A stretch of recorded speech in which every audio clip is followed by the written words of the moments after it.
run their own thing and then they want a physio from here or Meals on Wheels or whatever they can organise it. Okay. So cool. It means that we don't have to subcontract them through an ECH. Okay, yep. Okay, that's good. We'll see. Yeah. We also need the money, not the money, the time to get our name out there as well. Absolutely. Time and energy has not been. Oh. Are we We're on? coming through. Yeah, we are. Are they still?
Hello, lovely people in YouTube land. Hello. We're about to get the show on the road. Join us. 9 watching now. You can probably start. You ready to start? So ready? Alrighty then.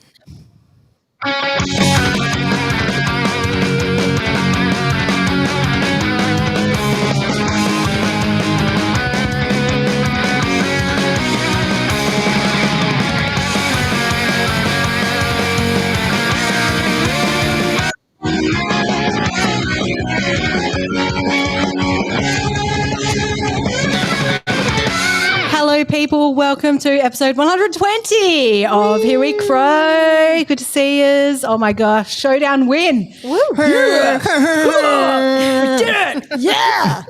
It was gritty. You forgot the sound. Gritty. I've got too much going on here. Like, come on, give me a I break. did it for you. It's okay. I'm producing and soundboarding and all of it. Lauren, you're all over it. Sam can't do all those things at once. Yeah, I know, and I also don't know where anything No, is. perfect. You're It's doing okay. fine. I'd have to say, second time around, a lot less expletives this time. So In the cell. Yes. Was it much more calmer it room was, that you walked into? Wasn't it? Very calm. I'm zen. It's fine. Sam's not here, of course, which means I'll have to pick up the negativity slack. Well, I think we'll all be doing that. There's a lot happening this week. We love you, Sam. But welcome to Kate. Thank you. Nice to have you back, Kate. It's been a Nice little to be while. here. We did want to get you on when we had Matt the Sax Man, but the desk was just too full. Yes, fair. No, it was quite a crowd last Yeah, week, but I loved it from home. It was a great episode. We'll definitely get you on board when he's with us next for sure. Yeah. You need to reminisce about that Bon Jovi concert. Oh, yeah. Oh, of course. Yeah. The good times. Dan, welcome. Thank you. And Ben, hello. hey, Lauren. Thanks.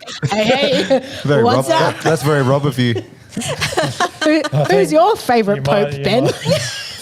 might get I reckon as the episode rolls out, you might get the chance that I am struggling with my energy levels tonight. Oh, Oh, that's just not. I couldn't that's tell the not a difference. new thing at all. Well, I'm not saying quite I'm always imperceptible. not that upbeat, but it's more word finding might be. Ben, did you Okay. also have a new haircut? Because we don't notice that either. It's, No, you don't, it's under man. the hat. No, I haven't had a haircut this time. No. All right, well, let's get on with it. Tonight, we're going to obviously talk about the Showdown win that we barely got, but we got there in the end. We're going to preview the massive game against the Pies coming up at the MCG on Saturday and all the bits in between. Who knows how this is going to go? It might be terrible, and I promise I won't end the broadcast so abruptly this time around. All right, let's get started with... I'm the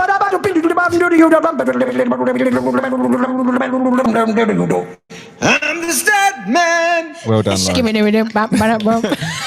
May I also say, Ben, just while we're on complimenting you, which I was before, great hat. I like that. Oh, thank you. Cheers. Continue. You're of... I was actually, I've been a bit self-conscious about the hat because not many people seem to go just the plain yellow. The only time I've seen it was someone who looked about 75, 80. I reckon it's the gold standard, actually. Yeah, Yeah, you make it look better. I thought, I was happy with it at the time, but then I was just questioning myself a little. So No, don't question anymore. All right. Question no more. Wear it with Thanks, Dan. confidence. Excellent. So 120, I hope I can do justice to this smoothness of that stinger. We'll see. 120, we all know this player very well. I've looked at the picture. Which is a player you should not miss the picture, should you? No. I think we should have a picture Yeah, now that I can see the name. Yeah. Matthew Bode. Oh, crusty. Yeah. I've told the story 100 times, but I think Bode stole my phone once. It was by accident. I got it back. It was Well, pretty funny. When he wasn't stealing phones, he played 79 games between 2001 and 07. Before playing for us, he had 29 games for Port. First game for us, he broke his hand. Oh, yeah. 06 was probably his highlight year with us. He had 32 goals in that year, so that's not a bad effort. And then his career sort of finished a bit abruptly with a knee injury, so he didn't get to sort of... Yeah, he was going like 28 when he retired. I'm also interested to know if he went into petty theft like he did with Lauren after his career. Well, I think what he did was he invested those poorly, the questionably made funds into opening a health studio in Glenelg. That's right. I don't know if it lasted long because then Kate went there. he went back to the club and he was in a strength and conditioning, and we all knew him as the runner. Yes. Did that for quite a few years, and now he's moved across to Carlton, I think in the 2018 season, on their website as their performance preparation coordinator. He was still running at Yeah, the Crows game against against us, Carlton. Yeah, so Yep. Spotted him Yeah. on the bench there. I don't know if he's still performance preparing, but that was his original role with them. So Gotcha. avoiding the piss poor. Now, Didn't really understand that, His but poor go on. performance. Well, yeah, prior preparation prevents piss poor performance. Right, okay. That's what it was. Thanks for clarifying. So, I thought it was a bit more well known than that. But okay, good. 2020. What are you? It was as good a year as I'm going right now. So, minor round finish. Can anyone remember where we finished in 2020? Spoon. Stone motherless loss. So, 3 wins, 14 losses. What a good way to distract ourselves from COVID. Club champ. Riley O'Brien. That's the one. Yeah. Legend of the club. That's the cherry on top, isn't it? Yeah. What a year he had. Leading goal kicker. Taylor Walker, Yeah, was it It Tex? was Taylor Walker. Have a guess how many goals our leading goal kicker hit for the year? 23. 14. 30. It's really sad that you're so close. Oh, it's really It being was sarcastic. 15 goals, 9. Oh, Tex. So, What Wow. a year. I can't really, I've Lord. blocked it out of my memory, but Yeah. I don't really remember yeah, just how bad that year I was. haven't done a deep dive, but basically 2020 we had bubbles where we played lots of groups of games in Yes. different states. Mm, We only played 80% game time games. mm. What a dream start for Nixie. Sloane took over as captain. Won our first game in round 14 against Hawthorn, and then we did win the next 2 games. So had a real run. We can, can we remember beating Melbourne? That was Yes, that year, Yeah. that wasn't was it? That was the an next absolute year, I shock. think. Oh, wasn't that Oh, the Adelaide Oval That one. was the second. Next Oh, was year. it? Oh, sorry, I I'm think already so. ruining Yeah, next week's 2021. episode. Yeah. I remember being at that whole- an Essendon game at Adelaide Oval where we almost won. We lost that one by 3 Yeah, we points. almost Yeah. What was the one that we did win at home? Um, Was it against Hawthorn? well, the first win for the year was Hawthorn. And then I think we beat GWS and Carlton. Yeah, In I remember. So I remember 3 going wins to. total. Yeah. I remember going to one game and just there was energy about it that everyone was like, "This is the one that we're going to win." It must have been that Hawthorn game, I reckon. Yeah. But was that like an Indigenous round game? I'm not sure. I Yeah. don't think we got to actually go to many games that year. Like, I reckon the one I went back for was like against Richmond, and we'd not been 20 games, I think, live. Well, I reckon I Could be did go to remembered one. some later in the year. It's funny how something so recent can we've just all tried to wipe it. Right? Yeah. Yeah. So, It's like it was I all mean, blur. I could 21. I definitely went to that Essendon game and I sat on my own and it was social distancing and all sorts. And I remember we made some mistake and I remember smashing the chair next to me. I was so frustrated.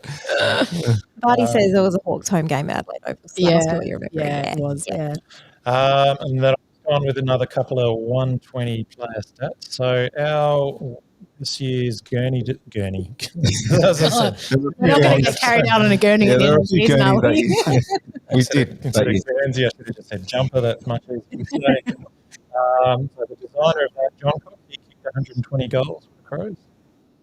And a couple of current players, Foggy has given away 120 free kicks, and Keane has had 120 clangers. Oh, wow. So there you go. I think Fogg's giving away the free kicks has kind of settled down these days. I think his rate has dropped. But It has. yeah, definitely. So that was the men's, the women's. On the ladies. Where do we reckon we finished that year? We won the premiership, didn't we? 2020? Can't No, remember. I don't think we did 2020. Would have been hard. Oh, they stopped at the grand final, didn't they? They didn't actually play the grand final. No. So we finished a disappointing 6th, 2 wins, 4 losses in Conference A, which is another one of those crappy AFL initiatives up there with the sub and opening round. So where, really skewed. Conference A, Conference B was just a dumb idea. Yes. However, we did retain reigning premiership tag because they cancelled before the final was played. So we kept it going for another year. Top champ. Aaron? Emily Mariner? I know what it is because I see screen game. I reckon you get it right. It's Anne Hatchard. It is Anne Hatchard. That was my next guess. Leading goal kicker. Aaron. I'm just throwing Aaron out for everyone. Ash Woodland? No, too early. Ingham Potter. Ponce? Ah, Cheltenham. Again, a bit like our men's, not the highest number of leading goal kickers. She won it with 5 goals. Hey. There was a group of players on 3. Yeah, Wow. what a season 2020. Yeah, Oh. fantastic. Now, the draft, we can start feeling a bit happier about things now, I reckon. So, pick 2, Riley Thilthorpe, Hey. after Jamara slipped through our fingers. Oh, yeah. What a shame. Yeah. Pick What might have 11, Luke Pedler. Will he get back? Well, He I think to be showing some form. Glimmer of he hope. is. So we'll see. Pick 25 was Braden Cook. Less likely to get back, in my opinion. Pick 28, Sam Berry. So he's back. He is back. And one guy who's not coming back is James Rowe with pick 38. Oh, no. Rowie. And then we had the walk into the pre-season draft, Jackson Haitley, which never quite worked out as we'd hoped. And we must have rookied, was this You Can't Fire Me, I Quit, Bryce Gibbs? I'm not sure. Yeah. Yeah, so that was that. And that is your stats for the week. Thank you very much, Ben. Good work. And just got a comment from Digger, who's in Japan. Oh, how the His beers, lovely Digger? wife Paula on their honeymoon, reviewing some beers. He is reviewing some beers. I've enjoyed that. Paula made him do a challenge in a kimono or some sort of Japanese dress up the other day, and I don't really know. I missed the rest of the video. If you want to post that, Steve, I'd love to see it. All right. Well, are we going to talk about the game now? Yes. Am I going to play this little stinger off the phone if it loads?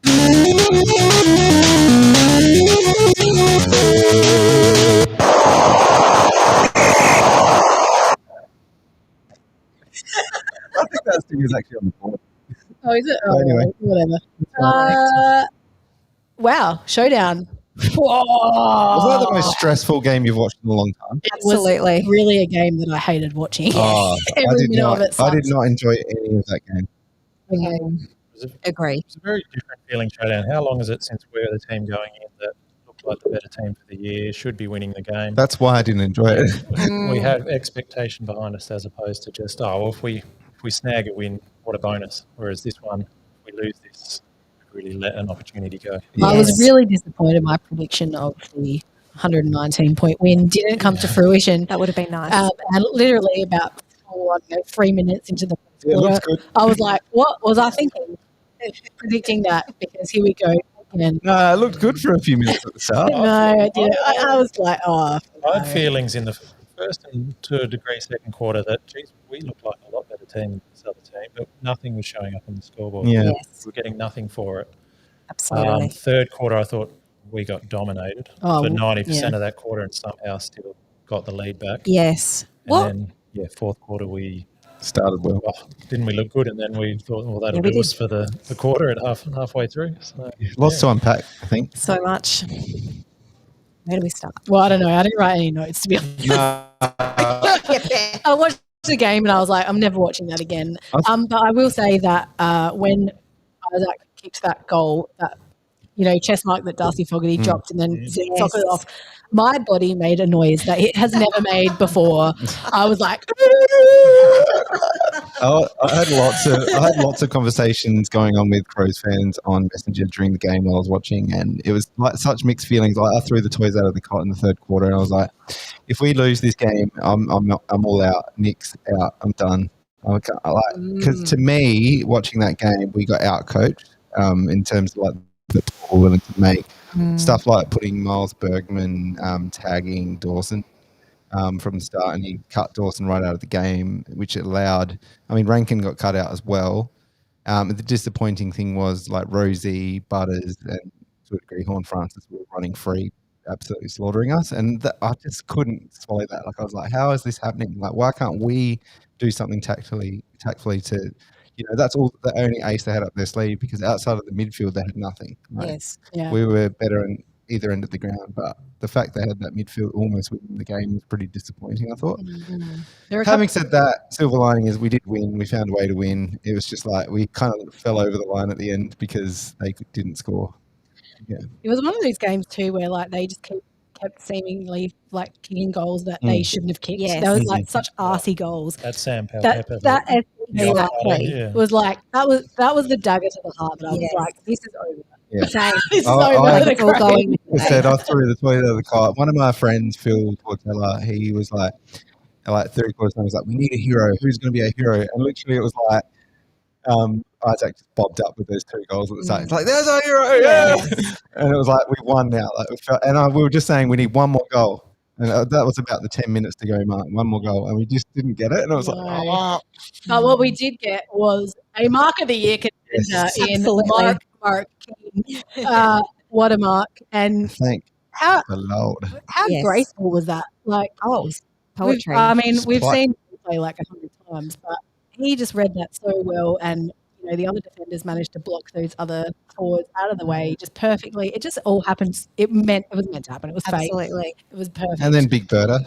And Big Yes. Berta at the end, yeah. Well, I was Game just going to say he's the game-saving mark, really. I think the highlight was him handballing to someone else to kick it out. Yes. Also good. Definitely. Mm. And yeah, I agree with Keeney. I really liked that I don't know if most people see his post-match interview, I think it was on Fox Moment, how he also, not only did he judge what was coming at him, but he judged the fact that was, and Butts were going to block him. Like he trusted that. And I really enjoyed having that sort of shared and to appreciate how much he had to calculate in that split second to get that And I mark. think the fact that he said, he was really determined after Finlayson got the goal to make up for that error. So, Definitely. Yeah. So that was good. Yeah. I think too, this I feel is the kind of game, and I think it's been said already, but yeah, that we would have lost. Like many times, I think past Crows teams would have capitulated. And even if it was just at the end of quarters, I know we did the shutdown tactic and that's a bit different, but every other quarter there were times where they got close, they got in front and then we'd sneak like a late goal. And that was one of the positives that I saw, and probably one of the things that, despite all the stats, got us the win in the end. Yeah, to reply in that third quarter was massive because for so much of that quarter they were just running riot over us. We were doing nothing. So Yes. yeah, it was really good. Yeah. Very good mental sort of space that they're in with that, I think. I do feel like outside of that, the centre, like the midfield battle, I think there were lots of positives around. And even in the midfield, like James Peatling really saved the day by actually getting some of the ball as a mid. I think he did really well. And, either end of the field, there was so many winners in the back line that just did so well, like Worrell and Michaelini. And then forward, you got Fogg and Thilthorpe both had great games. Rochelle bobbed up with a couple of goals and did pretty well. Yeah. Do you think they're going to take out of the game a bit of a learning that maybe they should be aggressive for a bit longer? Yeah, You'd want to hope so. Because we just stopped doing the things that makes us a good football team. We Yes. just became very predictable. Every time there was a point, you knew they were going to run to the western stand and just kick it down the line. One of them went out on the full. A lot of them just went to contests where we weren't necessarily actually outnumbering Port Adelaide. And it just it basically meant we're holding them off. We're not going to actually create any more opportunities for ourselves. We're just going to try and not give you enough opportunities, which in the end we did give them enough opportunities. They missed some chances. That Rosie one. time. Rosie he should have kicked that goal. And he would so, 9 times out of 10. So, so far out, it's like, come on, guys, we need to kick goals. We can't just try and stop them. And it was obvious to everyone, in that moment at the time. I think Rue mentioned it on the commentary. The commentators were talking about it. It was way too early to go into that mode. And I feel like it's almost an overcorrection kind of, where we've known that that's something we've needed to work on from past seasons. Apparently, Murray is someone who's come in with some good sort of suggestions around that, with his experience at Brisbane, who are really good with that. And I feel like it's almost like, last year at the start of the season and over the pre-season, we'd overcorrected on our defensive weaknesses. And I feel like this is almost another overcorrection. It's like, yes, we need to be able to do that mode of play well, but probably a good 2 minutes or so later, at least. I was actually wondering if it was maybe from a player management perspective, because the pressure rate was so high. I was like, maybe they're actually doing this to kind of stop the running a little bit and kind of like chill everyone out a little bit. Yeah, save some I was legs. trying to work Yeah. it out because it looked like it was more a tactical thing that perhaps the players didn't really execute as well. But the tactic was given to, like the directive was given to do something. Yeah. That whatever that Well, sign there was, was the bicep and because that was about 10 minutes a to go, tee. wasn't and a it? T, yeah. 9 or so minutes to go. That's when that came out. So that's where they changed the attacking mindset. But then we went to the Squid Game symbols. Yeah, what was Oh, that? is that what that was? Well, actually, I thought it was like PlayStation or something? Street Fighter finish him combo or something like that. that would make way more sense. Yeah. Yeah, absolutely. Anyway, we got out of jail, so we did. Yeah, I mean- I'd rather an ugly win than an honourable loss. yeah, so 4 points is 4 points at this point. But But yeah, we couldn't do that against Collingwood. They'd Oh, run over no. the top Absolutely of us. not. Absolutely What not. I did like about that game, and even though it was horrible to watch, and it didn't seem like we really did play our best, is that that's the kind of game we're gonna be in the finals. Yeah. Is a game where we're gonna kind of get roasted by another team, and we do need to just grind out the win. So no easy games. that was pleasing to see that we could actually do it this time around. absolutely. Yeah, well, stats-wise, Yep, go for it, Ben. not traditionally the stats of a winning team. We lost territory 62 to 41 inside 50s. Midfield, I think it's been pretty well put out there that we lost clearances 59 to 26. That's and huge. particularly at stoppage, we lost 42 to 18. So I'd love to see if we've had that much of a deficit in other games this year. I No, don't think so. No, we have not been smashed in clearances. Not like that much. No. No.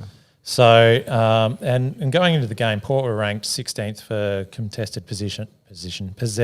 God, I really can't talk. I might just take what a was break. it? Pasozals? Discozzles. But they beat us 148 to 135. So they smashed it as that, and we've been quite good at that this year. So they forced a bit of a style change for us. We only had 79 marks, whereas our season average with that is still 93. And against Carlton, we had 120 marks. So they really cut off that part of our game. Normally, we're averaging about 221 uncontested possessions. We were brought back down to 162. So they really did do a good job of not letting us play the way we wanted to play. Yes. So luckily, we were better at taking our chances overall. And up forward, we were able to find mismatches that they couldn't cover and got enough goals just. Yeah, and I think too, as much as they missed opportunities towards the end there, we missed them early, and that's something that, again, I think is a big work on for us, but to use Nixie's term. But I agree that we shouldn't have won based on those stats. But I think- I mean, a lot of people say, Port, they missed chances, they should have won. But as you say, early in the game, we missed chances. We could have shouldn't put been scoreboard missing. pressure So, on so much earlier, and that would have made it much harder for them to keep pushing. Definitely. Definitely. Yeah. I think too, actually, someone on Crowcast made this point, I thought it was a good one, is that there's definitely games in the last few years that we've won all the stats and lost it in the same way. I think even maybe a Showdown went that way at some point. So We've had a lot of encouraging losses in the Yes, last few years. where exactly. The stats have gone, oh, geez, we're looking all right stats-wise, but we're just not getting the result. And it's nice to have a dirty-looking stats sheet, but actually still kick more have points. the win. Yeah. Well, should we get into some votes? Because I literally have nothing else to say about it, me particularly, but does anyone else have any comments before you want to get into votes? Anything else you want to cap it off with? No, I'm just interested. Obviously, we'll get into the Collingwood game shortly, but I'm just interested because I think this is like the third game that we're playing, if I'm doing my calculations correctly, we've played a really good team, like a top 8, top 9. Yeah, so we've Top played 8. Geelong, top 8. Geelong, Suns, Collingwood so Yeah, far. that's the ones I'm GWS. thinking of. And Oh, GWS. GWS, I Yeah. forgot them. We did Yeah. play them at home. So they do count. Yeah.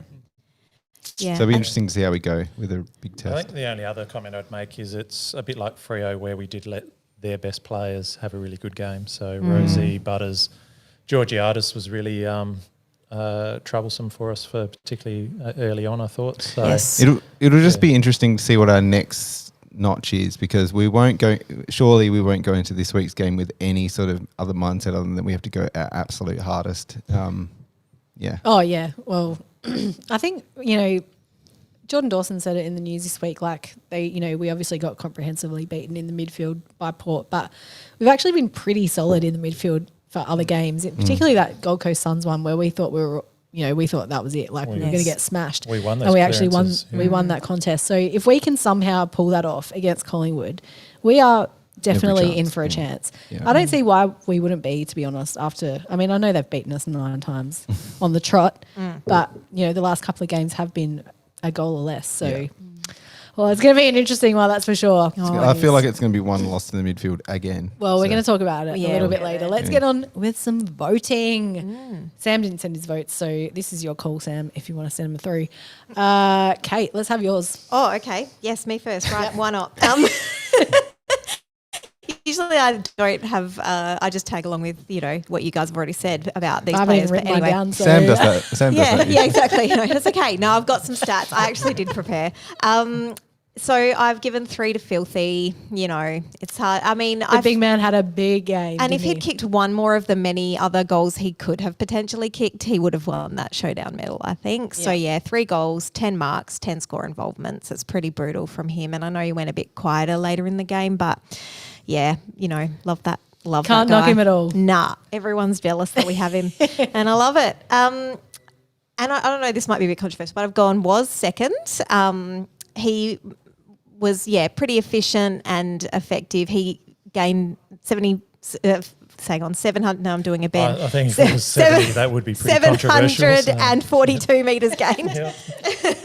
Lots of intercepts, and they were at crucial times, I think, is what I noticed about pressure acts and things like that. They were at really crucial stages that saved us goals.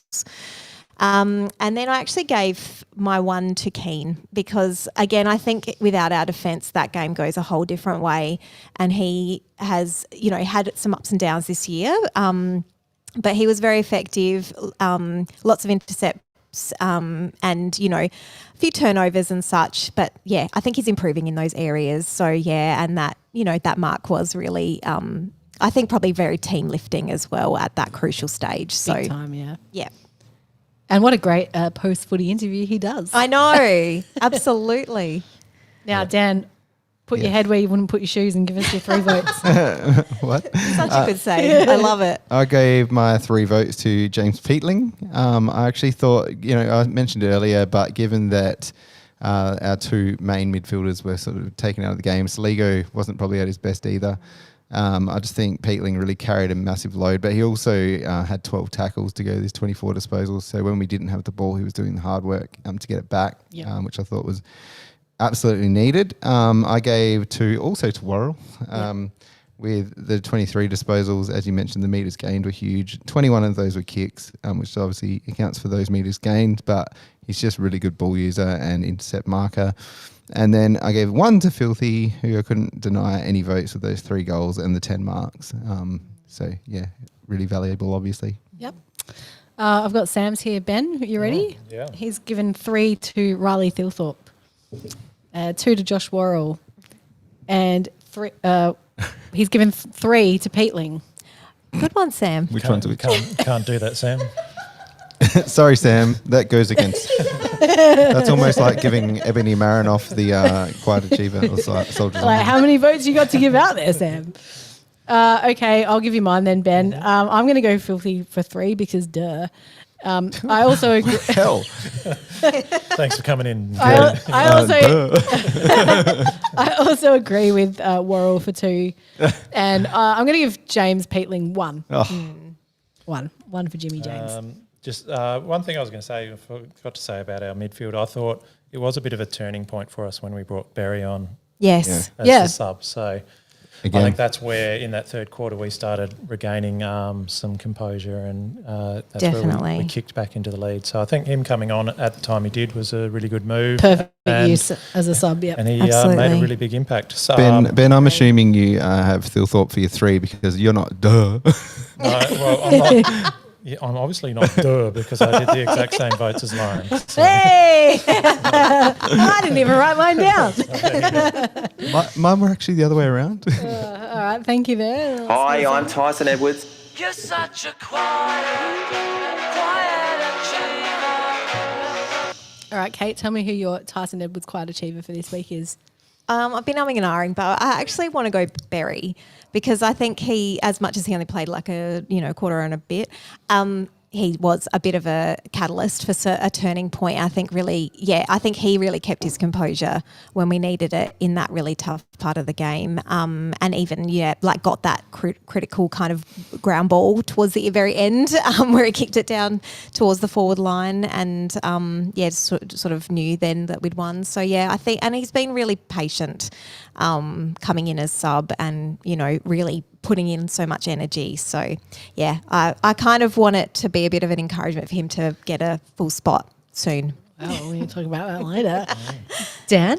I went with Ben Keys this time, a couple of goals. It wasn't his normal sort of, big performance, but I think he did Still really well. 2 goals, 21 possessions. That's pretty good. That's what I mean. It was a bit quieter than usual. Didn't notice him as much. Didn't notice him too much, but he was out there. He was Yes. there doing plenty.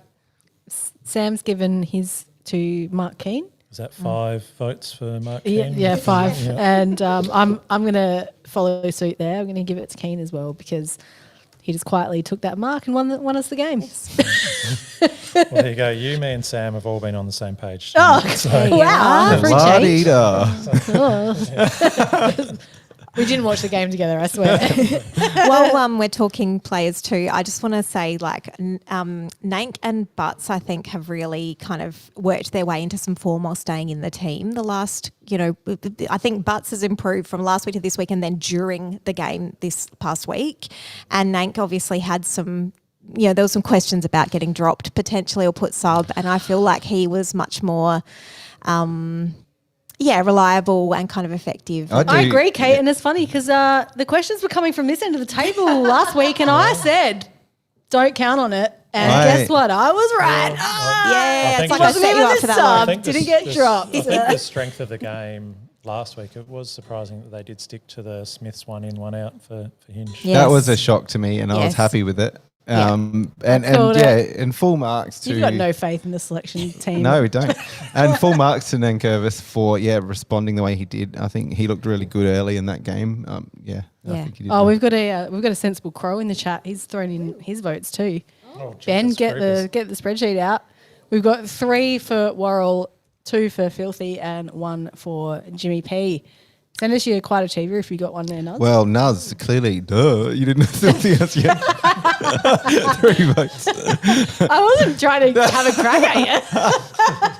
I'm just using it for pod material. Sorry, that Durr just pushed out what his he's- third vote was. What was that? It was Peatling. Peatling. Peatling, yeah. Thank you. Third No, he's vote got for to go. 1. He said he's got to go because it's the wife's birthday. Yes, happy birthday, happy wife birthday. of Nuz, Yeah, Mrs. Nuz. Mrs. But Nuz. What we do Nuzzling. have is No, that's the kids. Maybe the kids, That's wasn't the it? The kids. nuzzlings. no, he sent it through. Lady Nuz. Well, just depends how well the night goes, really, doesn't it? So, Lady sensible. It's Nuz and Lady Nuz. sensible. I like that one. It's Nuz and Nuzette. Nuzette. Yes, and the nuzzlings.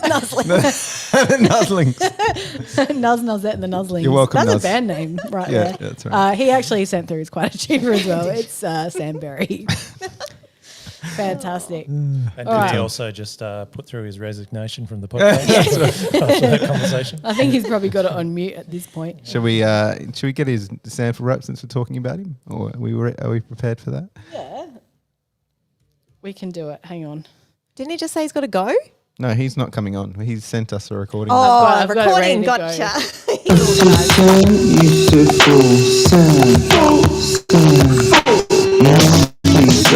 Milk and West, fuck the pod, cause we're the best. Yes. Still creepy. I'm seeing some rave reviews for that stinger. Hey, from Lauren. No, certainly not from Lauren. Not from me. Oh no. All right, now I've got to find. I'm going to find this. All I hope stupid is that thing. it puts drop it like it's hot in everyone's head because what a time. Well, I'll tell you what. You actually got some good feedback on Twitter. Like someone was like, "Love this," and I was like, "Are you for real?" And Is that what you were talking about You then? got backed up. You got backed up by multiple people, and I was like, Look, I'm not here can't for the say kudos. anything. I'm not here for the kudos, friends, but thanks. "All right, here's the sample wrap But I'll with leave Nuz." if I get. G'day guys, Sensible Crow here with the SANFL WRAP, of course. I can't be there live, so apologies for all the listeners out there. So the Crows SANFL team beat the pair 88-43. I can't even remember the last time they actually beat us, quite some time ago. This is what happens when you overpay your top-end players like Rosie, Butters and Horn Francis, and you lack the depth to compete in the twos. So the main statistics to take away from the game were Lockie Scholl and Brodie Smith both had 29 touches and did what they did. Decent outside ball use, especially Lockie Scholl, who ran around like an unregistered dog and had basically no one on him all day. He played very well, doing his usual stuff, 30-metre chip kicks, whatnot. And it's always the question with Lockie Scholl, is he good enough for AFL at the top end and the pointy end of the season? At least he's a very good backup. Brodie Smith did what Brodie Smith does and definitely didn't lower his colours after being demoted back to the twos. Billy Dowling got 28 touches, and that was probably his best performance of the season. So it's great to see him come back from that 6 disposal game a couple of weeks ago. He got 1 goal too as well. Couple of tackles. I'd like to see him get more involved from outside of the stoppage to inside of the stoppage, but that's more of a coaching thing. He got 4 inside 50s and 4 rebound 50s, and it just shows how much he's getting back into defence to help out as well. So definitely a great game for Billy Dowling, and I'd love to see him get another chance in the coming weeks, perhaps against the West Coast when we've got an easier game. Charlie Edwards, take a bow. Arguably his best game of the season, 26 touches, 17 of those kicks and 5 rebound 50s. And really what the positive thing about Edwards was his actual defensive accountability along with his intercept marking, which he can do. So, look, Charlie Edwards is ready, and I just don't want us to see us not debut a player when they're in form. We missed out on the chance with Ryan last year. Let's not do it with Edwards. Nixie, even if you have to rest Miller, you know what? He's come back from 2 years. Rest Miller against West Coast. Play Edwards. He deserves a chance. Old City Draper, 24 touches, 17 of those handballs. I'd like to see more of the kick. And again, sometimes he does look like a bit of a giraffe on skates, which he'll learn to deal with. Look, it's his first year in the season. And he got 5 clearances. He did all the right stuff. He just needs to calm down when he gets the ball. But what he did do is kick an absolutely fantastic goal on the forward, about 45, going in on his right and chipping around the corner. Really classy type of goal. At the very least, could rest up forward and pinch hit in the mid. I still think he's wasted in the twos. Of course, we got the SANFL regulars, Boyle and Madgen, playing quite well. Ball Ace didn't do badly, but again, in the twos against Port, he's not going to come up against much chop. Harry Schonberg did what Schonberg does and played decently. And Blake Drury, again, after having a couple of games with lesser goals, he got back into the goal scorer sheet. 2 goals, 22 touches, but looked a class above. He's actually picked for the state game this coming week, so that'll be interesting to see him play against higher quality opposition. If you're interested in watching, I think we're playing WA this weekend. Chase Jones, 20 touches, but a couple of mistakes which he'd like to have back, and I just don't see him having a future with the Crows, unfortunately, and that's just the way it goes sometimes, especially when we got players like Ryan and Edwards coming through, and Chase Jones has had more than an ample opportunity to cement his spot. At the very least, he's not the worst backup to have and can play multiple spots. Hugh Bond is the one I want to talk about, and to finish off, he got 19 touches. He got 15 of those were handballs, but he still rebounded and was the first kind of almost playing that Rory Laird type seagull at the back role. But it was really good to see him be defensively accountable and get his stats up too. So it's inevitable that he's going to take that Rory Laird spot, and it may even be this year. It may even be this week against the Pies. I just don't know. But he, especially against the Pies' smaller defence, I think he'd be one to look for. Braden Cook looked classy but needs to get more of it, only 16 touches and 2 points. Oscar Ryan played well but only 15 touches, but nothing to be ashamed of. McAndrew, very good around the ground, but was definitely struggling more so against the AFL ready size bodies of Sweet and Soldo, but around the ground, he beat them. So there's nothing to worry about there. I think one more solid pre-season where he gets into the weights room under Burjo and he'll be AFL ready.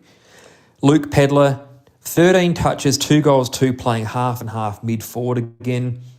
Could be an interesting in if they decide to rest Tex, of course, being in the wet this weekend against the Pies. I'd pick him. He can take a mark, he can crumb a goal, but his accuracy needs work. He just needs to keep working on it. I don't know how he does it, but 2 goals, 2 needs to be 3-1 or 4-0 every time. And that's it for the Sensible Crow SANFL wrap. Thanks, guys. Of course, no SANFL this coming week. As I mentioned, the state game will be on, and it'll be interesting to see who plays well on that for the mid-season draft. Of course, Blake Drury, as I mentioned, will be playing amongst many other good quality SANFL players. So keep an eye out, and I'll catch you in a couple of weeks. Thanks, guys. Thanking you very much, Nuzman. Yeah. What a fantastic wrap-up of the SANFL game. Absolutely. And some players to watch. I always feel like I know 20% more about footy after listening to Nuz. That is true. Give me interesting selection calls. I just do not think we're going to be bringing anyone in from the SANFL squad this week. And it's unfortunate, but it's just too big a game. Yeah. I just feel like we're just going to stick to our guns. It's an interesting one with Collingwood's different sort of attack that they've got. They've got Elliott and Bobby Hill. So two tricky, fast, smaller players that we've got Michael Annie who can do one, but then is Worrell going to be agile enough for the other? I don't know. Who else have we got? Laird. It doesn't scream shut down on Bobby No. Hill. It's between Laird and Bond for Nuz, so it will be interesting to see if he even makes the squad. I think it was Campo was saying whether Bond will come in for someone like Butts because they just don't have another really big Tall. tall. Yeah, that's So- true. Elliott's been dominating lately too. Yes, So it'll be interesting to see how they go with our defensive structure this week. definitely. And Blake Drury in the state game is also one to watch. All right, what's next? Goods and bads? Yes. So We're do that gonna without Sam. take on Sam's segment. Well, let's do it. If you want to know what's in the spring, get into Rowan Jarman. Guys, what's in the spring? I think because in honour of Sam not being here and us being more negative, but there are no goods. I've got a good. Oh yeah, go on. It's probably well known about, but the old RAA discount on petrol at Caltex. Guys across this? No. If you're I need to an RAA road service member and you've got a card or app, then you can go to Caltex and they give you another 6 cents off petrol. Do you just have to flash the card? Yep, they scan the card. I don't think it's okay. happening forever, but it's happening for a while. Or the app, if you can get the app. The thing is, I was an RAA member and then something happened where they kept telling me they couldn't get my direct debit out and then they cancelled my account, but I can still log in and do everything. So I'm confused. Just give it a Yeah. try. I think Yeah. it used to be 4 cents, but now they must have upped it to 6. Right. So- Okay. 'cause Yeah. I That's how I cottoned onto it. always forget that it exists. So I'm on it now. I'm getting on my Petrol Spy app and I'm looking where am I driving? Where's the nearest Caltex? I got petrol for $100.51 the other day Hell with yeah. it. So yes, that can is a recommend. That is a good. Nice. That is good. I was pumped to get. you have any other goods? 157 this afternoon. Yeah. Well, I haven't seen. I think like I that did for a too. while. Well, that was that was with my discount. Well, no discount for me. I just played the paid the plebs rate. Yes. which I cannot say. So yeah, Just can add it to the recommend. list Love tonight. it. Any Thanks, other, RAA. You got anything? No. I've got a nice good, and it's just dumb. But today I had the day off today, and I took the dog out for a nice big walk, which we never normally do because my dog's a psycho, and she reacts to every other dog. So taking her for a walk is actually a pretty big deal. So taking her for a big walk is an even bigger deal. But I was like, I'll risk it because it's 11 o'clock in the morning. Surely there'll be no one out with dogs. Well, there were. But we went for a nice big walk, and there was a man who behind me in a wheelchair, and he was kind of I almost thought he was chasing us for a minute because he was just coming for us. I was and I turned around and you know, he was smiling big at the dog, and I was like, "Did you want to say hello?" And he was like, "Yes." And I think he had cerebral palsy or something, but he was loving it. And my dog, oh my god, it was just the sweetest moment. She was like, gave him right up in his lap, gave him a big kiss, and he was so happy. I gave him a treat to give her, and then she just sat by his chair, like she was going to go home with him. And I was like, oh, it was so nice. It was so nice. She's a therapy dog at heart. She needs therapy, yeah. And gives me the need for therapy. Yeah. But yeah, it was a sweet little That's moment. lovely. Nice little point of my day. A little bit of Nice. community feel. Love it. Yeah. And in other good things that have happened for you this week, Daddy's birthday. 50 Oh, of Oh, course. yeah. You've got to celebrate Daddy's 50th because it might be the last year we celebrate his birthday. It was like the Marilyn Monroe-esque song from you, Lauren. Sorry. Happy birthday, dear Daddy. Hope you had a great one, Nixie. Yeah, cheers, Nixie. Cheers to you. All right, what's next? What's the Bads? next one? Ben's got some bads, I believe. So Oh, he sure Sam's does. put a bad in. Footwear sacrificed at half price. well, obviously and we're gonna talk equipment about that. slashed to half price. Rowan Jarman's huge half price sale. Don't miss it. All right, I think there's going to be plenty of bads, and we've definitely got some AFL gossip to talk about in this segment. But Really? let's go with Indeed. Ben's. All right, I got a Bads. trifecta of water-based bads. Okay. wow. Tell me more. The first Is is this a Ben's backyard segment? It's got a feel. Adjacent. feel Do I need it, to play so- that as well? I don't think it's necessary. Ben's but- you backyard sure? adjacent, yeah. Well, you can see how you go. Yeah. Well, the first thing probably is fairly Ben's. Well, probably the first two. So yes is the answer. Are you going to talk about it? I didn't know if we were playing it. I'm playing it. I don't know if the sound's Are you? working, but I'm This is playing a- it. This is the crossover you never knew you wanted. No, and All right. Water and gardens. Do Who it. knew? So, Water and bads. well, the first bad is the fact that I'm still out at the end of a hose, still watering a garden in May. Oh, I know. In May. Yeah, that is Yes. It's ridiculous. Like I'm driving between Strath and Mount Barker. There's a few massive dams that I'm now just seeing is mud. Oh They're dear. just pretty much empty. So Yeah, that is bad. that's the You first don't like bad. Then the second bad at the moment, I'm trying to edge my lawn because it's a Kikuyu lawn. If I don't put a decent edge there, it's going to go throughout the garden. Obviously. Digging a trench, nicking a mains pressure hose. Oh, pipe. no. Oh, Ben, you're dang. supposed to dive before you dig. Oh, I've dive done- before. Oh, Dive it's over. before I you heard that dig. yesterday. I have dialed before I dug, and the pictures I got back were next to useless. I was none the wiser where anything went. Right. And this was a surprise one because it was like one last pipe going to one of the taps, and it's like, oh, I'll assume that'll just go down the driveway. Nope, this will go a third of the way along the lawn somewhere. So, yeah, so my trench went from a dry trench to a very full trench very quickly. So, Oh no. And in a drought, Ben. and then that meant there was no plumber because this was Tuesday early evening, so no plumber till the next day. So it was a bit of a knock on the neighbour's door. You're right if we all have a shower at yours tonight Oh, because no. I'd just God. been in a trench full of mud, so Of there was no course. going to bed without a shower. Oh And no. Henry had been a bit off that night until he'd seen that I'd nicked a pipe and it's like, oh, this is the best thing ever now. So he's getting in amongst the mud, getting himself super dirty. And it's like, all right, well, maybe the neighbours will be happy for us to come in. But yeah, so luckily they did give us a shower. So that was very nice of That them. is very kind. Thank Community you, Ben's spirit. neighbours. Community spirit in Strath. Now, number 3 for the bads related to water. So this one was finding out this morning that the night previous that one of the kids had turned off the hot water. Oh. Outside, they just flicked the switch, and in the morning, it's like, oh, there is no hot water coming through this Oh, pipe. God. And in Strath this morning, it was probably about 3 degrees. Having a cold shower was not my idea of a good way to start the day. No. So you didn't go out and look?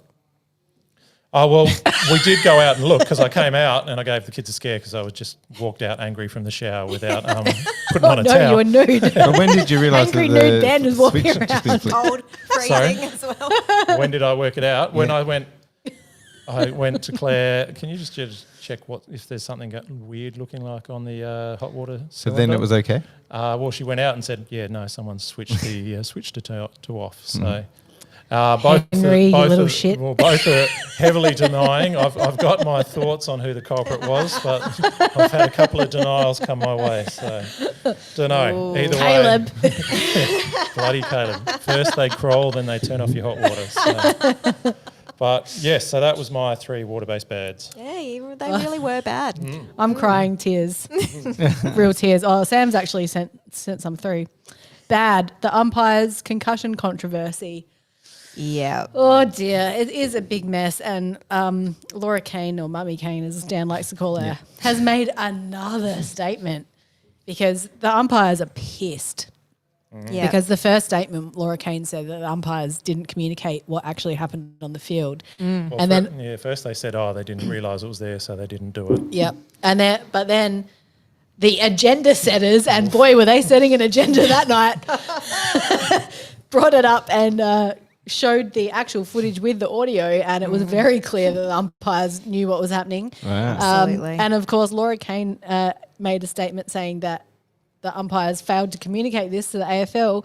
But now they deny this. They said, well, no, like, hang on a minute. We didn't say that. No, well, and now she's come out again and said, our process in determining what happened Thursday night failed, and for that we all take full responsibility. Today we have determined there was miscommunication from members of the umpiring department, not the field umpires, which formed the basis of our initial public statement on Friday. Look, I want to stick up for Laura Kane because I do feel like most of the criticism, like Kelly Underwood, is drenched in misogyny. Sure. But what the fuck is going on, Laura? Like, She's this not is doing not herself good. any favours. I don't really understand where she's coming from with this and what's actually happened, because if she was told by the field, like if what she has said is true, like I don't really know if it wasn't true. Why would she come out and say that? It feels like everyone is pretty hot on the umpiring at the moment. It feels like it would be a really dumb decision to say that that's what they told you when that's not actually what they told you, and that the fact that you don't realise that people can go get the audio. Why didn't you look at that? Who's not looking at the vision and the audio? Someone's got to be looking at that. So is it her, or who is it below her who's looking at that? Exactly. They obviously thought, we'll put something out and say, well, we would have stopped if we'd seen it, and no one will question us after that. But obviously someone has, and they've got a massive amount of egg on their face, and they just they keep trying to find a way to still sell it as I've taken responsibility and now the situation's over, but the way they keep doing it is still leaving bits out. So yeah, it's not a good ridiculous. look, especially for a professional league. And you know, I kind of hate that the whole onus is being put on Laura Kane in the media, because I feel like it's just too much pressure on one person. She's not working alone. Like, she's working with a group of directors and board people. You know, they're all making these decisions. She's just the public face of I was the just about to decisions. say, is this another one of those situations that's popping up lately where the woman gets put in the position to just mop up all the shit? Well, Yeah. she's not the head person. Dylan is the Yeah. Well, he's the is the CEO. head- he's the head guy, and he's not copping half the flack. And then I heard Jeff Kennett on 5AA this afternoon, who, you know, and they, you know, Rowie and Timmy were basically saying, like, would you fire her? Like, what kind of question is that? And he's saying yes. And then he's Who going, said yes? Jeff Kennett. Like we give a shit what he thinks. But then he says, Senile old prick. why is Andrew Dillon coming out and answering all the questions? What? He's like, he's the CEO. He's got too much to do. Well, so hang on a minute. Who was answering the questions when he wasn't CEO? What, she doesn't have too much to do? It was Gil, mate. So Exactly. It's not like he's not doing what Gil wasn't doing. Like, you know what I mean? Like, he's doing exactly what Gil would do. Gil was the face of the AFL. He was doing all the press conferences. Yeah. Laura Kane's like she's a new employee. Like, Well, has she taken over the role that Dylan previously had? Because Dylan was I think so. just under Gillen. Gotcha. well, she's the head of the 'Cause football you barely- department or whatever. No one knew who Dylan was when Gil Yes. Yeah, exactly. quit. And Exactly. yet- Now and yet everyone we all- knows her. We all know her, Yeah. Yeah. but no one knew him when he was in It's the role. almost He had like- no pressure on him when he was in the role. It's almost like they know that Andrew Dillon has absolutely no charisma. So they're like, we better buddy him up with Laura, Yeah. and Laura can take the heat for all the shit, you know? Yeah. Anyway, again, I'm not trying to I'm not defending Laura Kane, but Sorry, I think just to bring in Andrew Dillon again, like to just like drive home your point, he just always seems to come in and try to polish a turd with everything that he says. Like this whole Willie Rioli thing, he's coming in and being like, "Oh, now we got this extra information, so we decided to go back and retrospectively ban him for one game." It's like, how well, about wait until you have all the information before putting out any statement? Yeah. Like, just say, we're investigating this. We will put out a statement. Yeah. And leave it at that and get all your information and then put out How a statement. about True. if a player threatens another player, they just get banned? Like it seems pretty straightforward. And You don't that's- need 3 instances nuances of it. And that's the other thing is that last week everyone was going at the AFL for taking so long to make a call on what they were even going to do about Willie Rioli. And it's like, we need a middle ground. You've gone too fast. You haven't done your investigation. You've taken too long to make a call and let the media circus kind of fly. And either way, it's just, a runaway train in terms of they don't have any... either way they look terrible. They're just so reactive. Yes, they are. But then they come out and say they don't react to the media and public opinion. Bullshit. Yeah, it's a bloody shit show. And sorry, Ben, go ahead. I was just going to say, well, possibly they don't react to feedback because they still think opening round is a great thing. It's true. And they're the only ones who like the sub rule. Yes. And you know what I'm going to say next? Umpiring's as good as it's ever been. So possibly they don't listen to anybody. So. Well, it's looking that way. It's fair enough to want to run the show how you want to run the show, but the fact is there's so many stakeholders for the AFL. So it's really it's always going to be hard to please every single person. You can't. But the major stakeholders really are the fans and the clubs. So for sure, those are the two. You got to kind of all right, we're playing the game for you, so let's roll with that. I think personally, for me, I think it's fairly damning that this is the best the Crows have played in ages, and I'm probably feeling not as full-on passionate about it because of all this palaver within the AFL, feeling like it's just a clown show. So I used to listen to 5AA when I was like a kid getting into AFL, and you'd hear all the old people calling in saying, I don't watch the AFL anymore, I watch the SANFL, it's the real football. And I was like, oh my God, you old fools. And now I'm like, maybe they had a point and I'm heading in that direction, which would be very sad. It's just what I really don't like about it is that it probably will eventually be at the cost of Laura's job. It's going to get to the end of the season and they're going to review this whole the whole year, and they're going to go, all right, who is the scapegoat for this? And it will be her, which really does suck because I think I honestly just think she's the public face of a team who are not doing a great job. That's right. Yeah. Yeah, absolutely. Sam had some other bads. That one kept us going. I mean, it's a big topic, but big time. Bad. Chris Scott with another role at a sponsor. I haven't heard about this one. I haven't heard about that either. The chief executive of 5G or something. I don't know. Sam, you'll have to give us some more about that next week. How does he find the time? I don't know. How does he get to be on all these boards? Because he's not doing anything, is he? He's just getting paid. No. This is a genuine role. I'm sure he earns every cent that he gets paid. Yeah. How many full-time jobs does a coach for an AFL club need? Coaching, it's just part-time. Yeah, that's right. AFL, so. Geelong just take care of themselves. Yeah. He also had bad Swell Brewing and their poor quality food, but I can't speak to that. No, me either. There's another bad, and he's written here, Lauren's mate Ralphie.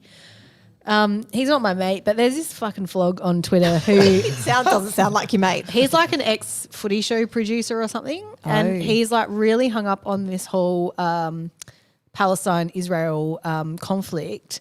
He is he claimed that he's Jewish, but he's not a practicing Jew. None of his immediate family are Jewish, but he hates racists. So he's gone on this complete harassment campaign of both Alex Pearce and also ABC sports reporter Marnie Vinal. He's actually been harassing Marnie Vinal for over a year. He just will not, he's relentless. And this guy is the biggest fucking flog on the internet. And this is my public call out to you, Ralphie, you fuckhead. Why are so many people still following him on Twitter? Seriously, you gotta address this. I think I know the guy you're talking about. Yeah, you totally do. Yeah, he's a horse racing flog. Yeah, I've had an argument with him on Twitter before. Absolute wanker. And, this is regardless of what you think about the Israel-Palestine conflict. He is a fuckwit. Because do you know what I think? I think he actually doesn't give a single fuck about what's happening in Palestine. I think he's just using this whole thing as an excuse to harass and try, ruin the lives of lefties. I think he doesn't like people who he deems are lefties. Yeah. And he deems Marnie Vinal, who has just done her job reporting on Alex Pearce posting a kneecap thing, which again, that's to me is Alex Pearce probably has no idea about the history of kneecap. He probably just wants to relay the sentiment that he doesn't agree with the genocide in Palestine. So who gives a shit that he's done that? If he wants to repost that as this is how I feel about it, that is like the most basic thing you can do on the internet. Why are we trying to ruin this guy's life over it? Like, it's fucking ridiculous. Anyway, right. I just want to send out a shout out to Marnie, who is a fantastic sports reporter and journalist and really does great stories on really important issues within sport that you might not really hear about in the mainstream media. So shout out to Marnie and fuck you, Ralph. Anyone got anything else? No, I think you've covered it. So we don't have a new segment where we're discussing how to bring peace to the Middle East? Not tonight, mate. Oh, okay. Not tonight. I haven't Fair been on Twitter for like 6 months or so, but I do remember one time that guy going off at me about something. Can't remember what it was, but Typical. Yeah. I do have a bit of a surprise segment tonight. We haven't done this one for a while, but why not? cool. Is the song play? Is the song playing? I can't hear it. It's You're So Kane. Oh, Bow, bow, bow. Look, the other day, like the song played, but we couldn't hear it. Yes. So let's just pretend it's on. You're it So definitely Kane. happened. So keen. So Kane. So Kane. Promise me something about you, don't you? Anyway, Don't you? Yeah, let's get into this one. Kane Corns, really wanted you to come on last week, mate. Really would have loved to have you in. You're welcome anytime. He doesn't But- come onto minnow shows like this. I think he should. I think we'd have a good time. I've got plenty Oh, we to would. talk about. with Mark Kane. Bickley did.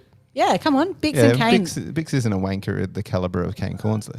Not even slightly No, I wouldn't have said he is. at all. It's the opposite.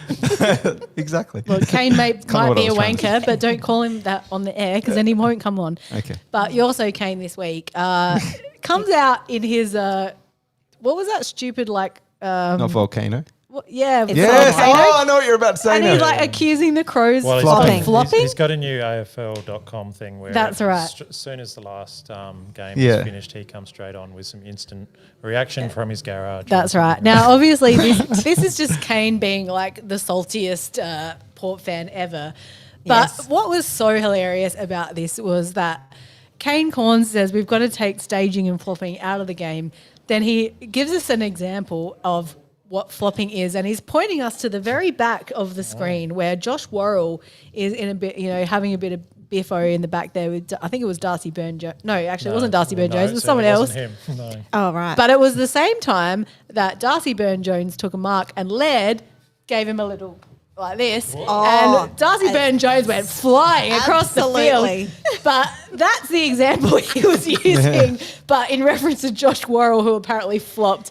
For God's sakes, Kane, if you're going to like try and make a point about what the Crows are doing, can you at least use footage where the Port players aren't flopping? He's usually good at backing up his research, but I'm that's pretty not a sure good- that seemed like a fairly desperate. I want more people being aware that this show exists. Yeah. I'm And going to honest- put something out pretty dumb and stupid that's going to get a big reaction from Of Crows course, fans. Ben, and obviously we're going to use it for content.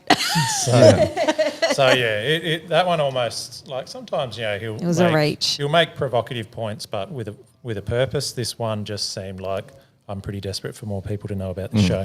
And what's his point if that's his example? Because obviously Josh Worrell didn't get a free out of that. Like No. it didn't impact the game. He had a few the more- umpires didn't get sucked into it. He had a So few what more does he want? examples of what he thought. No, he said was- good on the umpires for not getting sucked in. Remember, he said that as well. Well, then what's So- the problem? So he I know. was so angry that we didn't get a free kick, whereas he had no issue with Yeah. Burn-Jones flopping for a 50 and an Yeah. auto Yes. goal. So it's, Also, as I it said, was- very desperate. It was Yes. pointed out after that segment was posted that Kane Corns was actually the example set Yeah. by the AFL in terms of what you should not be doing. Well, he was the first In- one with staging. He was the first one fined or whatnot. for Fined or sta- suspended for staging. So So I guess the that's man just does know what gold. he's talking Yeah. about. He does. But geez, Kane, that was a bit of a reach, mate. He also, even in that segment, and I did get hooked into watching it.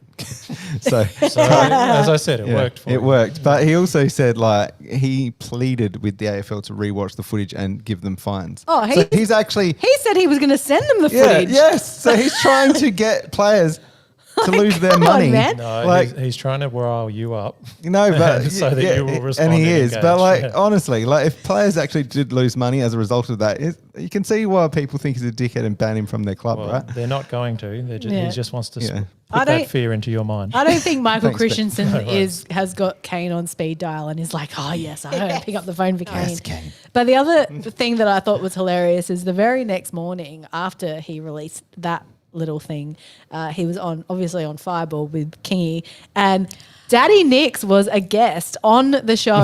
And do you think Kane Cornes mentioned flopping by the Crows at all in that interview? Absolutely not. He sucked up his ass. Yeah. So classic Kane Cornes move. Should have I'd just mentioned like that. to suggest everyone who follows this podcast does what I do. I saw that something had happened with Kane this week. I got the gist of it from the headlines and I thought, I'm not going to click on it. I'm just going to wait till Here We Crow. They'll tell me what happened. Yeah, that's right. We got a segment for it. Yeah. Well, he is so Kane and so lame. Yeah. Anyway, what do we do now? Are The we bothering? Oh, yeah, we can buzz it. we're going to talk about the Collingwood game after that. Let's do it. All right, I got to bring up the Bosman. Well, while you're doing that, shall I Yeah. just give a bit of a brief history of the Collingwood versus Crows? This is really brief. Please do. The last 5, I went to sort of record them, and then I realised obviously we haven't won the last 9. So Collingwood won the last 9, including 6 at Adelaide Oval, which is crazy when you think about it. And we haven't beaten them since 2016. We had a draw in 2017, as you all remember, Mitch McGovern taking the mark at the end and drawing the game. This week is interesting because we are playing them obviously at the G, but last week they rested 4 big players and still beat Freo in Freo by 14. Yeah. This week they have already called that they won't have Darcy Moore, which is a huge, that's a win for us. But I look at it like, how did we go against Geelong with no Tom Stewart kind of situation? And then Jordan De Goey is out as well. So it'll be interesting to see if they bring back those 4 players they rested. I think they probably will, and it's kind of like annoying because if they rested those the week before, maybe we would have been the shot. But Wasn't we'll see. Nick Dacos was getting a scan on his pectoral this Yes. week too? How did Yeah. that come out? Don't know. Don't know. Strange because he went in for that, but during the game it seemed to be his hip that was an issue. So It just Dunno. I just thought of Does the muscle go all the way down, Yes. Ben? just- no muscles that I'm aware of. No. just as a small segue into Boz's segment. He's referred to some teams such as Port as KOTD-FC, if you know what that stands for. And Freo were definitely that last week, but didn't get it done. So we'll see how the Crows go this week, and if they rest as many players, I doubt it. I think they're going to stock up, apart from those couple of injured ones. Well, I don't have travel, Dan, so Yes. Anyway, let's hear from the Bosman. Yes. It's like a sauna in here.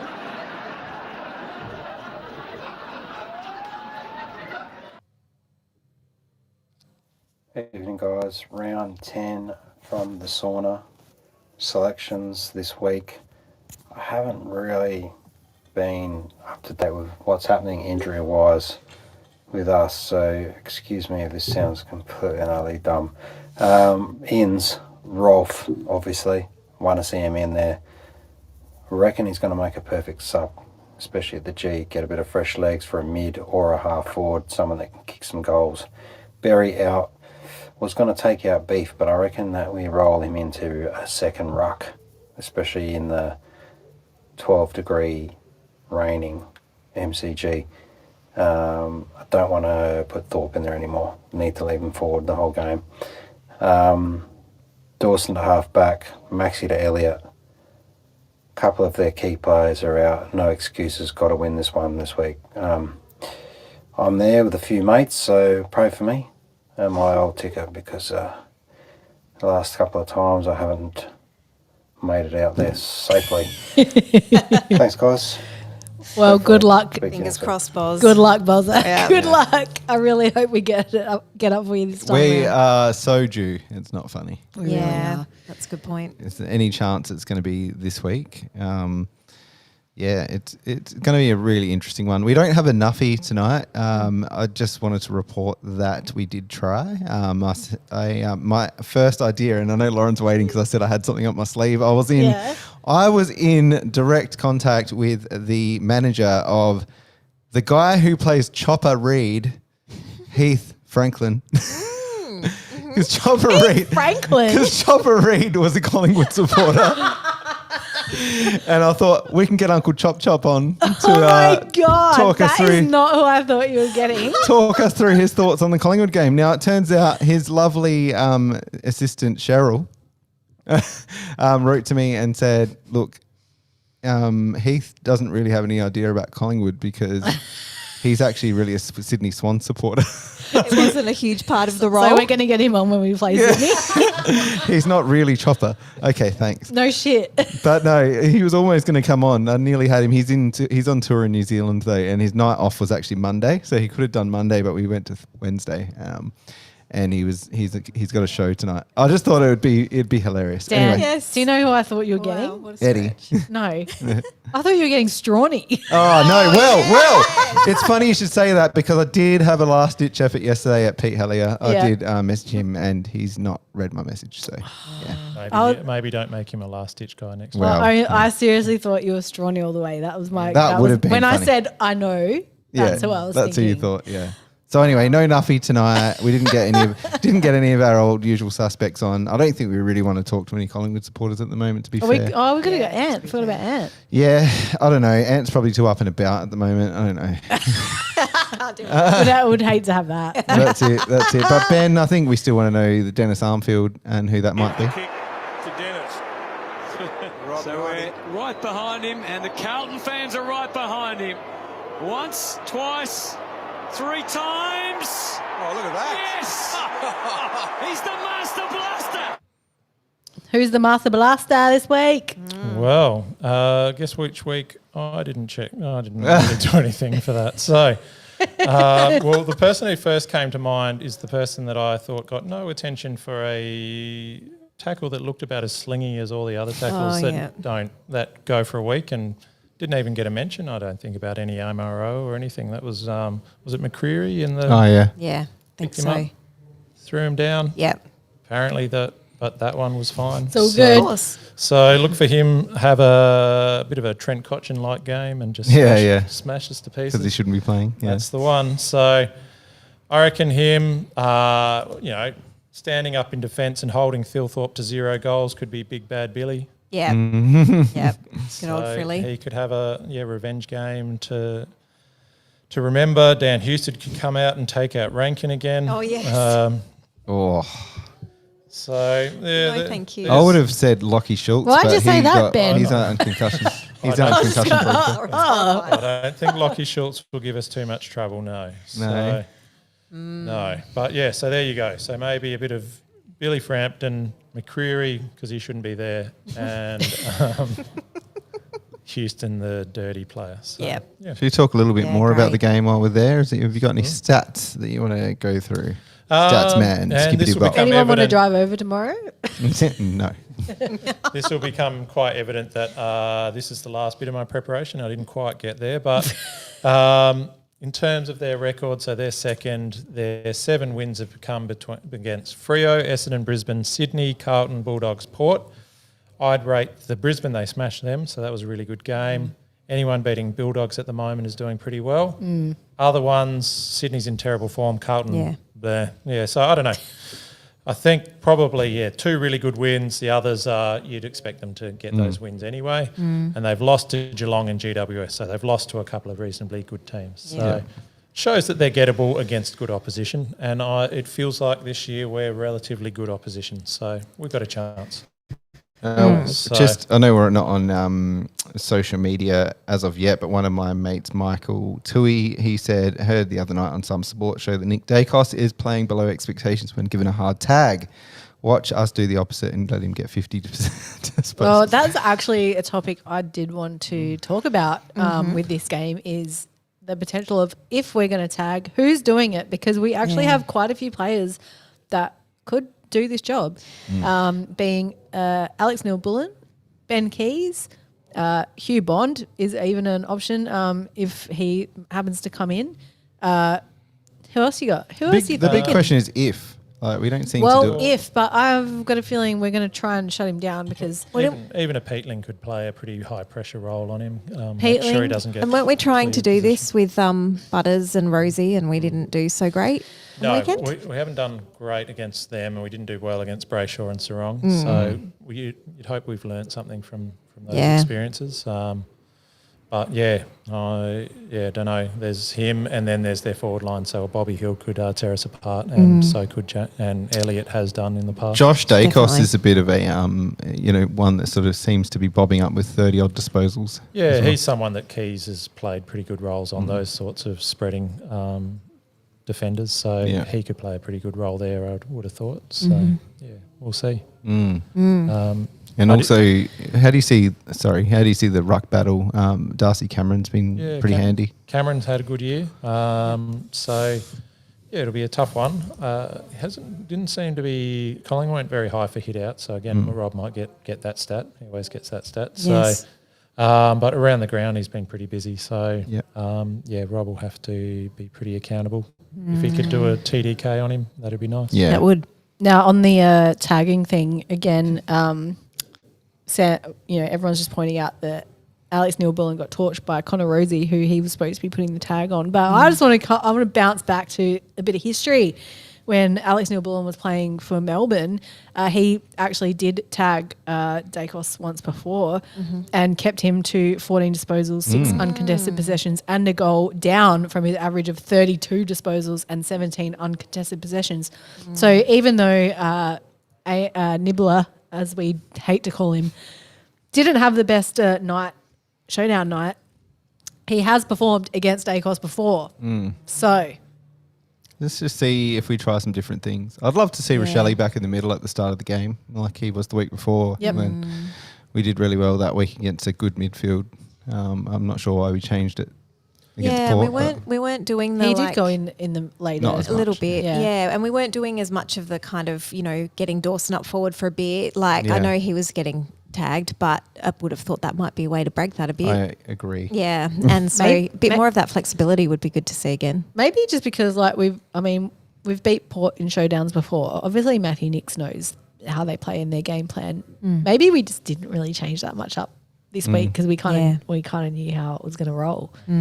Whereas this coming week could be completely fucking different. Yeah, I mean, we'll leave it up to them to do the homework, right? Well, the one stat I did look up this week was slightly different to previous weeks, was where they're getting their scores, and it's just pretty similar to us. So we are ranked first for scores from turnover. We're getting 63 points a week, and they are ranked third at 55. So that is the strength of...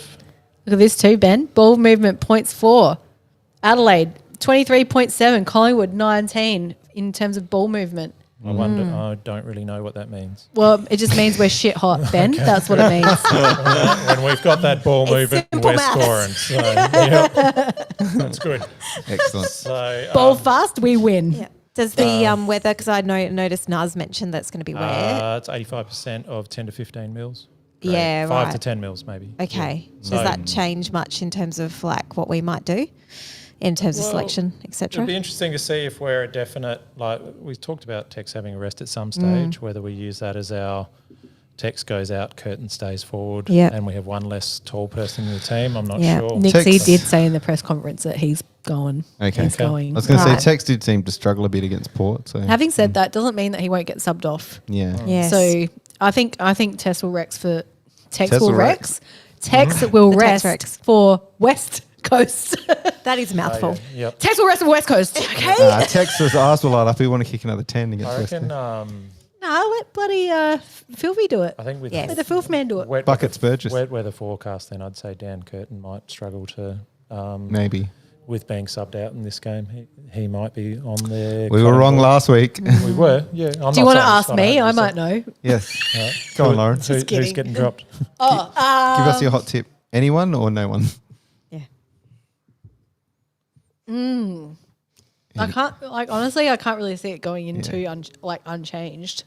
I just wouldn't be surprised if Curtin got dropped. Barry came in for a full game as a midfielder, and then maybe someone like a Taylor. Taylor sub. A lot of people were hoping that does happen, and I think maybe Barry has earned a role in a full-time game now. Yeah. And also someone did say he could play that tagging role on Dacos. Yeah. I don't know if he would be able to keep up with old Nicky, to be honest. I know I've said previously that Sam has completely disagreed with me that Berry is a fast mover, but what I meant was he was faster than Matt Crouch. I don't mean he's as Relative. fast as Nick Dacos. Yeah, and it's, he came on with fresh legs to then try tag, and do a reasonable, effort on Rosie. So I think it's hard to say if he's playing the same full amount of the game, how he'll go. I think Matthew Nicks kind of did cover himself in the press conference this week by saying, like, no matter if we tag or don't tag, Nick Dacos is going to get a shit ton of disposals. Like, it's going to happen anyway. Yeah. So, it's good to warm us up before letting us down. Yeah, Nick Dacos in the past, I think it was his first year against us, where he was just flying, and we didn't stop him from necessarily getting a lot of disposals, but all of his disposals were under pressure, which meant he didn't have a big impact in the game. Yeah. I think that was more when he was still playing as a halfback. Yes. As a midfielder, I'm not sure how we'll go. We've struggled against midfielders, so it doesn't really matter if he's getting heaps of the ball as long as none of them are really easy, impactful, penetrating possessions. So if he's under pressure all the time, then we've done our job. Yes. But if he's getting out in space, getting a lot of easy handball receives and then penetrating lines, then we're in big strife. Yes. Yep. Because absolutely. we struggled against a similar sort of dynamic player like Butters on the weekend, and we just couldn't catch him. So we need to improve that. Because we talked about Butters before the game last week, and we said, the system will make sure he's under pressure, and he just ran rings around us. Yeah, it's hard to know how we can rectify that against an even better player in a week. And they've had a little bit of an extra rest too, haven't they? A little bit, yeah. Yeah, I don't know. I'm not sure. Obviously we're very tall, but I don't know about the wet weather, how we haven't really had to worry about that yet. So no, we've only had that one weird circular rain game. Yeah, that one. And I guess it was a bit circle rain. It was a bit slippery for the showdown as well. A bit of dew on the ground. Yes, so, true. It'll be interesting to see how a game style stacks up in wet weather. I'm guessing they haven't had to play in too much either yet. I don't think so, no. So, see how we go. Well. All right, well, tell us who you're tipping, people. We got social media? No. No. Didn't put anything out, sorry. Too easy. We might have. No, actually, I haven't. I just haven't been on there. Sorry, everyone. You're in the chat. Yeah. Say what you want in the chat. What do you think's going to happen, Kate? What's your tip? Yeah, I'm not sure. I'm not confident.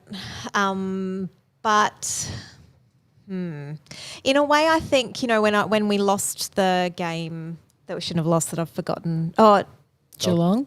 There was Geelong, there was Gold Coast.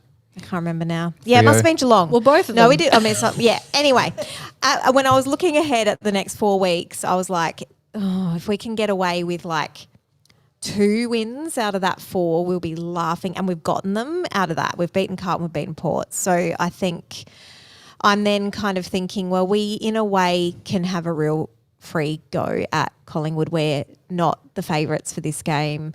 And we have pushed them many times and only just lost. And last week against Port, I felt like we showed more composure at the end of quarters, etc. So I think if we can get the right mix of things going, I do think I'm much more confident than I've ever been about even pushing Collingwood, and we have pushed them before.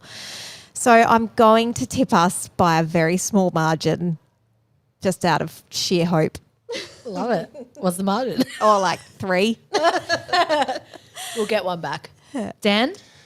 I'm so torn on this. History tells me that Collingwood will win, and I'm going to stick with a Collingwood win only because I just think it's too good to be true that we can beat them, and I think it'll be one of those heartbreakers, like 5 points or something. But I think like I said before, I think it's going to be one lost in the midfield.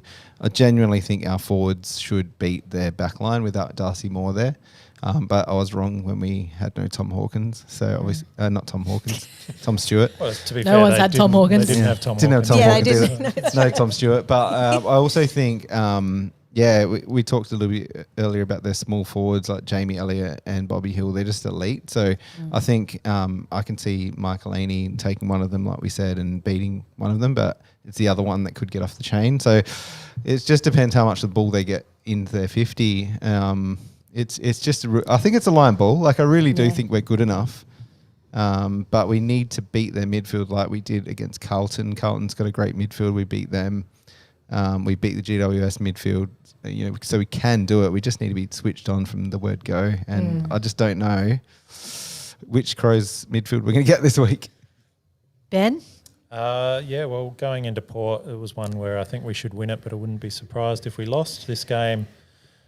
I think Collingwood probably should win it, but I wouldn't be surprised if we win. So I'm putting it us at a 40% chance to win, which means I probably have to tip the other team. So I'm going to go with a 15-point loss.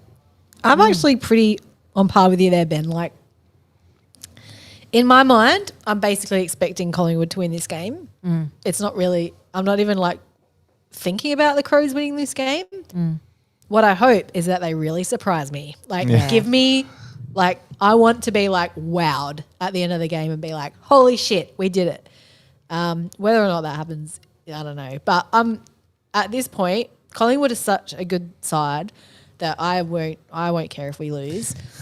But I do want us to at least be within that 1 goal range. Like if we look, like it will be heartbreaking. I don't want to lose, but if we manage to keep it within a 2 goal, I'll be happy with that because we can't win them all. What I think is interesting about this game is that if if we do pull off a win, I'm actually not going to know how to feel because I feel like I can kind of predict what's going to happen at this stage, and I feel like there's the games that you feel like you kind of said we expect the Crows to lose. This is one of those games. So if we turn around and win it, all of a sudden my trust in the Crows is going to be wavering again. I'm going to be like, hang on, you can win those games. It's going to be a bit of a confusing time. I think it's been a build up to being able to win these games though. And that's right. We've also, like, don't forget, we have played on the MCG once already this year. And Any other time, this would be our first game at the MCG. We're playing nice middle of the day, and yes, it might be raining, and that will test us. But that's also going to test Collingwood. They haven't played in the rain yet, as far as I know. I don't know. I think it's going to be a really good game. I think it's going to be one of the games of the round for sure. Should be. It really should be. I just hope if we do lose, we don't lose playing in a conservative manner. Well, that's it. I want us to go out and try and play to our strengths, try and kick a lot of goals. Not lose because we're trying to just focus on restricting them. Preserve things, yeah. And I think, if we can show in this game that we've built on what we needed to learn from last week and from the losses this year, then, outcome isn't still the be all and end all, especially in this game. And so I would like to just see us not, slow the game down too early if we're in the lead, not, deal with difficult, high-performing players a bit quicker. Make some tactical kind of decisions if things aren't going our way. And, if I see all of that and we just lose, then, it's not a big deal. But geez, if we do win, we're lids off, baby. Lids off. Won't know how to feel. We're a chance of sitting second. I know. So, And didn't I say I predicted weeks ago that would be in the top 4 at the bye? Pretty sure. So let's see what happens there. Yeah, and I think I do think too, like Collingwood, I think in the last few years they've been known for like storming at the end of a game, and I'm not sure they're doing so much of that. And I think that's what would rattle us a lot. So, and I think we could deal with that if that was what was happening. So it's going to be a real, it seems like every week it's like, it'll be a test for the Crows. But we've met some of those tests. So we'll see how we front up to this one. Can't wait. I'm actually really looking forward to it. Yeah. Like, it's not one of these games where I'm like, it's not like the Showdown where I'm like, we have to win this. Like, win it. I'm like, let's just go out there, play our way, and hopefully we get it. Like, and if we do, fuck yeah. Yeah. And I hope that's the attitude the team has. Like, is like, let's play our way. Let's go into this knowing that our best could beat them. Did I say last week that the Crows would like totally fucking roast Port? And okay, we didn't do that, but I did say we would go into that game with lots of confidence off the back of that win. We did win. I'm hoping we do have a lot of confidence. and I hope we just blow them out of the water. We did play a bit like a team that was weighed down with expectation last week against Port. We sort of were trying to preserve and making sure we get a win, whereas this one we don't have the expectation of we should be winning this. We surely the shackles come off and we just give it a go. Yes. Surely. Yep. And I think if we do that, we're in with a fair chance. And does Collingwood have anyone who would be a Dawson tagger, or are they just going to let him run loose? On this same Campo thing, he suggested that Pendles might have a go at it, and he's apparently played a few. Pendles is playing. I didn't even know he was on the list. I think he's coming back because, Okay. So he was one of the rested 4, I think. Righto. And apparently he's played a bit of that role earlier in the year, so he's a similar sort of size Dorsey player. can handle Pendles, surely. Maybe. He's like 10 years older than you. He'll be right. So that's what Campo said anyway. So Well, we'll see. We shall see, we and shall. I can't wait. Hopefully it feels like we've been waiting for a really big Rankin game, so Yeah. hopefully that happens. Please don't do your hamstring. And it feels like going through a bit of a trough is Saligo as well. So I'd love to see him have a really big game again as well. Yes. Particularly wet weather. I think he could really his skill with the ball could really show off. Yep, definitely. Absolutely. Well, it's definitely a game to watch this weekend. I think that's it. Yeah. All right, guys. Well, job, thank Lauren. you very much. Yeah, well done, Lauren. Thanks so much. And thanks for joining us tonight. Hopefully the technical difficulties weren't too pressing and you all enjoyed the show. We'll be back sometime next week to review what could be the game of the year. Who knows? And we'll preview our game that's coming up against the Wet Toast. Yes. But thanks, Kate, for joining us once you, more. Kate. Thanks for having me, guys. And Anytime. Thank you, Dan and Ben. And Lauren. thanks, Sam, for joining in on the chat and piping up and letting me know when shit was going fucked. Thanks, Naz, as well. And thanks so much to Nuz also for the SANFL WRAP. Hopefully you and Nuzette are having a lovely evening out tonight for the birthday. We shall see you next week, team.